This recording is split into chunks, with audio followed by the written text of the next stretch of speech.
میرے نبی پاک صلی اللہ تعالی علیہ وسلم نے فرمایا شعبان میرا مہینہ ہے، رمضان میرے رب کا مہینہ ہے۔ اتنی برکتوں والا مہینہ، اتنی شانوں والا مہینہ ماہ رمضان، آپ نے کچھ باتوں کا بڑا ہی خیال رکھنا ہے۔ ایک تو آپ نے کوشش کرنی ہے نمازیں ذوق کے ساتھ پڑھی جائیں، یعنی ایک ہے کہ اوہ ٹانگیں نہیں اٹھ رہی اب تراویح کا ٹائم، نہ اس میں کجی ہے، اس میں تھوڑا سا نا ذوق کی کمزوری ہے۔ اٹھنا ہے تو شوق سے اٹھنا ہے، بھاگ کے اٹھنا ہے۔ ذوق کی کمزوری ہے، اٹھنا ہے تو شوق سے اٹھنا ہے، بھاگ کے اٹھنا ہے۔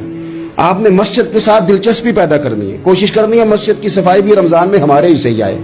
اپنے علاقوں کی مساجد کی صفائی، نماز شوق سے پڑھنی ہے، شوق سے۔ آپ نے رمضان المبارک میں کوشش کرنی ہے کہ آپ یہ کہیں کہ زیادہ سے زیادہ میں نہ دوسروں کو نواز سکوں، میں نہ چپکے سے پہنچوں کسی غریب تک، خود سے جاؤں اور رمضان سے پہلے جاؤں۔